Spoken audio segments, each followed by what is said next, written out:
Hey, I'm Veronica, and today I'm going to be helping you attract that specific person who has been emotionally unavailable. I'm going to help empower you with some techniques that are going to show you just how easy this can be.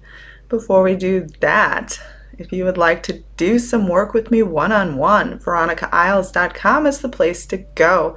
Specific person workshop package. I will help you and hold your hand during the whole process. I also have a self-study course, veronicaisles.teachable.com, that will help you attract constant communication from a specific person and help you also attract being made a priority. We all want that in our relationship. Okay, so let's talk a little bit more about how to attract someone who is emotionally unavailable. Step number one is always placing more focus on what you ideally want, placing less focus on the current frustrations of this present moment. Now, being emotionally unavailable may have manifested in different ways, such as hot and cold behavior. Maybe they have been unwilling to take the relationship to the next level. Maybe they just won't open up to you. You feel this very closed off feeling or a wall between you and them. And this can be remedied, but it starts with your focus. So what is your focus like when you think of this person? Do we continually keep labeling them as being emotionally unavailable? One of the first things that I would do, start labeling them in a new way. If you are having trouble replacing the words to emotionally available, that maybe feels unrealistic right now, at least let's omit them being emotionally unavailable. So we're going to stop referring to them in this way in our mind. We're going to stop telling other people about how emotionally unavailable they are. We're also going to stop researching how to attract someone who is emotionally unavailable. So number one, we're going to try to omit that negative statement as much as possible. Now, a positive statement that you can replace it with is maybe another positive attribute about them that you already know to be true. That way the fear voice won't chime in and suddenly try to tear you down. So maybe they're kind in certain ways, maybe you connect on certain levels, maybe that you know they also love you too, but something is holding them back. But let's just focus on the part about them loving you and not the part about something holding them back. So how we start to write them, how we start to focus on them, how we start to dwell upon them is our first step. And like I said, if you can't fully change this idea of them being emotionally available, that's okay. You could try gentle steps, such as what if they started to become emotionally available, or you can even start by describing things that you want them to do.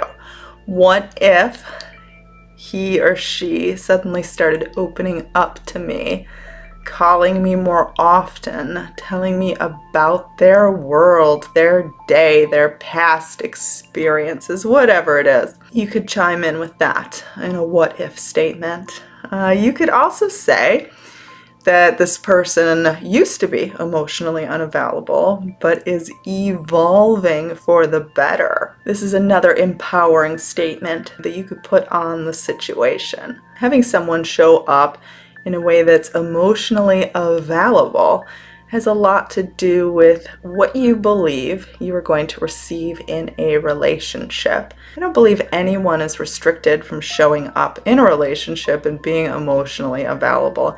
Anyone can do this.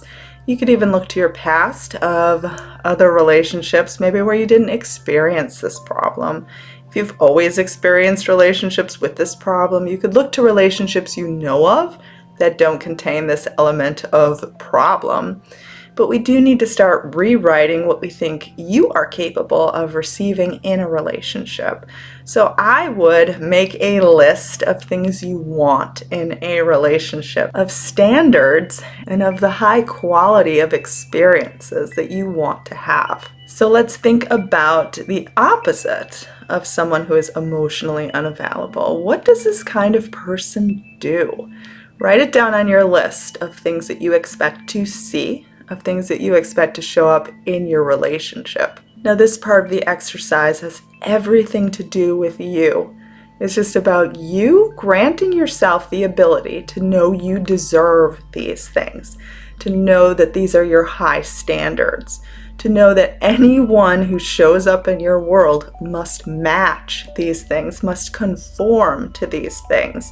So in this way, we're sort of releasing resistance around this specific person.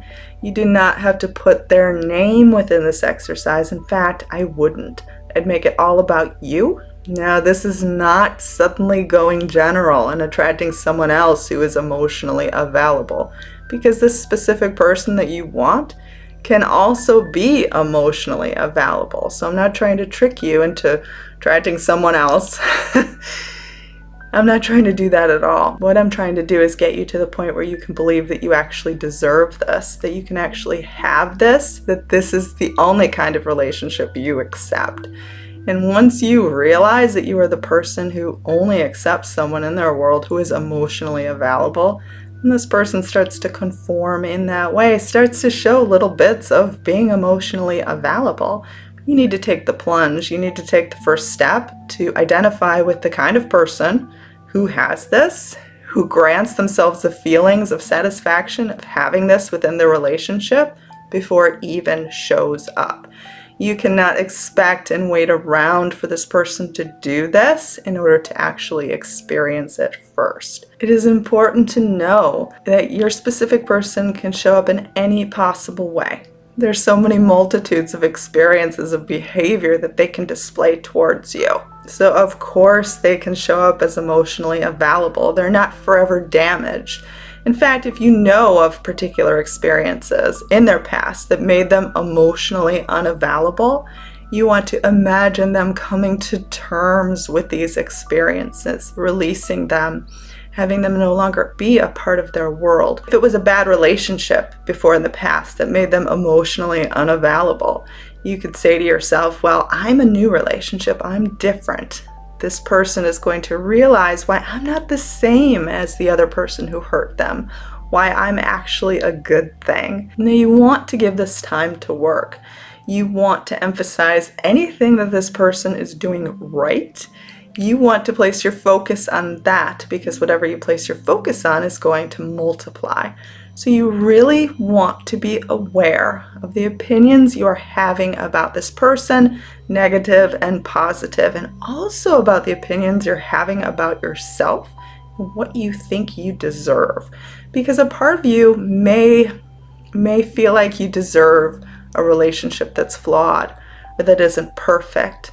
A lot of times we identify with having to struggle in terms of love, or we feel comfort in complaining to our friends or family members as if that's how it's supposed to be. Even though we logically would prefer it not to be that way, it's like a part of us just wants to complain and have other people feel sorry for us.